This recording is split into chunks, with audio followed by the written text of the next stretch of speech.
Baghdad میں ایک عورت رہتی تھی، اس کا شوہر مر چکا تھا، اس کے ایک لڑکا تھا جسے وہ پڑھانا چاہتی تھی۔ اس کی خواہش تھی کہ وہ پڑھ لکھ کر بڑا آدمی بنے۔ چنانچہ اس نے اپنے لڑکے کو ایک مدرسے میں داخل کرا دیا۔ لڑکا بہت محنتی تھا، جلد پڑھنے لگا۔ مدرسے میں اس کا دل خوب لگتا اور وہ اپنا زیادہ تر وقت پڑھنے لکھنے میں ہی گزارتا۔ ایک رات لڑکے نے خواب میں دیکھا کہ اس کی شادی بادشاہ کی بیٹی سے ہو گئی ہے۔ آنکھ کھلی تو وہ بہت خوش ہوا۔ اسے بہت ہنسی آئی، مگر فوراً ہی خیال آیا کہ یہ کیسے ہو سکتا ہے؟ کہاں وہ اور کہاں بغداد کی شہزادی؟ یہ سوچ کر اسے بہت رونا آیا اور وہ پھوٹ پھوٹ کر رونے لگا۔ اس کی ماں نے جب اس کی یہ حالت دیکھی تو اس نے کہا، بیٹا کیا بات ہے؟ تیری طبیعت تو ٹھیک ہے؟ ابھی تو ہنس رہا تھا اور اب رو رہا ہے۔ لڑکے نے کوئی جواب نہ دیا اور چپ چاپ مدرسے سے چلا گیا۔ مدرسے میں اس کا دل نہ لگا۔ پڑھتے پڑھتے جب اسے اس خواب کا خیال آیا تو وہ پہلے ہنسا اور پھر رونے لگا۔ اس کے استاد نے اس سے رونے اور ہنسنے کی وجہ پوچھی، لیکن وہ کچھ نہ بولا۔ اس بات پر استاد کو بہت غصہ آیا اور اس نے لڑکے کو سخت سزا دی۔ جب وہ گھر لوٹا تو اس کی ماں نے اس کی بری حالت دیکھی۔ وہ روتی پیٹتی بادشاہ کے پاس گئی۔ بادشاہ نے استاد کو بلایا اور اتنی سخت سزا دینے کی وجہ پوچھی۔ استاد نے کہا، حضور میں سب لڑکوں کو پڑھا رہا تھا۔ اس وقت پہلے تو یہ ہنسا اور پھر رونے لگا۔ میں نے اس سے اس کے ہنسنے اور رونے کی وجہ پوچھی تو اس نے کوئی جواب نہ دیا۔ اسی بات پر مجھے غصہ آ گیا اور میں نے اسے سزا دی۔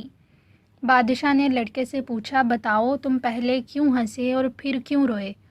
لڑکے نے بادشاہ کی بات کا کوئی جواب نہ دیا۔ اس بات پر بادشاہ کو بھی غصہ آ گیا اور اس نے حکم دیا کہ اسے جیل میں ڈال دیا جائے۔ لڑکے کی ماں بادشاہ کے سامنے بہت روئی، مگر کچھ نتیجہ برآمد نہ ہوا۔ بادشاہ نے اسے محل سے نکلوا دیا۔ اس طرح کچھ دن گزر گئے۔ ایک دن بازار میں منادی ہو رہی تھی۔ لڑکا جیل کی کوٹھڑی کی کھڑکی کے قریب جا کر سننے لگا۔ منادی والا کہہ رہا تھا کہ بادشاہ کے پاس لکڑی کے 3 ٹکڑے ہیں۔ جو کوئی یہ بتا دے کہ ان میں سے کون سا ٹکڑا سرے کا ہے، کون سا بیچ کا اور کون سا نیچے کا، تو بادشاہ اس کو 1000 اشرفیاں دے گا۔ لڑکے نے جب یہ سنا تو زور سے ہنسنے لگا۔ ایک بڑھیا ادھر سے گزر رہی تھی۔ اس نے پوچھا، بیٹا تو کیوں ہنس رہا ہے؟ لڑکے نے کہا، اماں یہ منادی سن رہی ہو؟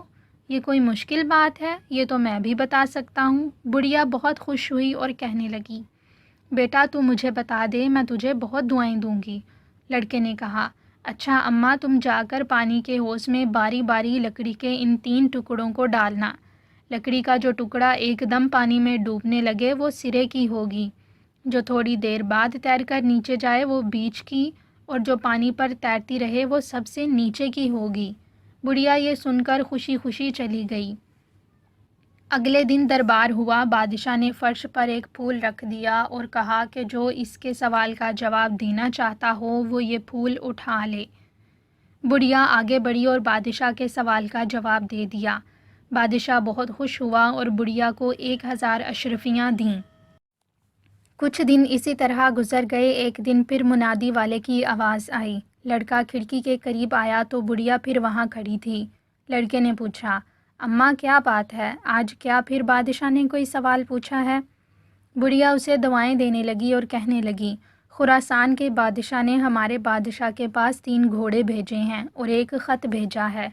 اب بادشاہ نے یہ منادی کرائی ہے کہ جو کوئی یہ بتا دے کہ ان میں سے باپ کون ہے، بیٹا کون ہے اور بیٹے کا بیٹا کون ہے، اسے 2000 اشرفیاں انعام میں دی جائیں گی۔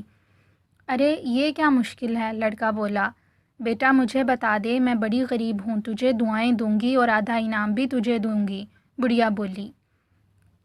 لڑکے نے کہا، اچھا تم ایسا کرنا، ایک جگہ ہری گھاس اکٹھا کر کے اس کے چاروں طرف بانس کا کٹہرا بنا دینا۔ کٹہرا اتنا اونچا ہو کہ گھوڑا آسانی سے نہ کود سکے۔ 3 دن تک تم ان گھوڑوں کو بھوکا رکھنا اور پھر انہیں چھوڑ دینا۔ جو گھوڑا سب سے پہلے کٹہرے کو پھاند کر گھاس کھانے کو اندر جائے اسے بیٹے کا بیٹا سمجھنا، جو اس کے بعد جائے اسے بیٹا، اور جو آخر میں جائے وہ باپ ہوگا۔ بڑھیا دعائیں دیتی چلی گئی۔ اگلے دن دربار ہوا اور اسی طرح بادشاہ نے پھول رکھا۔ بڑھیا نے اٹھایا اور کہا، حضور مجھے 3 دن کا وقت دیجیے، میں آپ کو بتا دوں گی۔ بڑھیا نے اسی طرح کیا جیسا کہ لڑکے نے بتایا تھا اور چوتھے دن بادشاہ کے دربار میں آ کر اس کے سوال کا جواب دے دیا۔ بادشاہ بہت حیران ہوا اور بڑھیا کو انعام دے کر رخصت کر دیا۔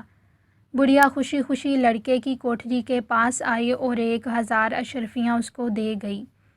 کچھ دن اور گزر گئے۔ پھر ایک دن بادشاہ کی طرف سے شہر میں منادی ہوئی کہ بادشاہ نے اپنی خوابگاہ کے چاروں طرف 4 کاغذ لکھ کر رکھے ہیں، جو ان کو اس طرح نکال لائے گا کہ بادشاہ کو پتہ نہ چل سکے تو اس کو بہترین انعام دیا جائے گا۔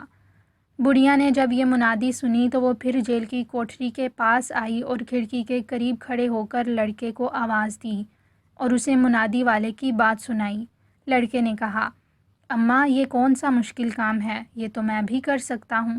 تم ایسا کرو کہ بادشاہ کے پاس جاؤ اور اس سے کہو کہ وہ مجھے جیل سے رہا کر دے، میں وہ کاغذ نکال لاؤں گا۔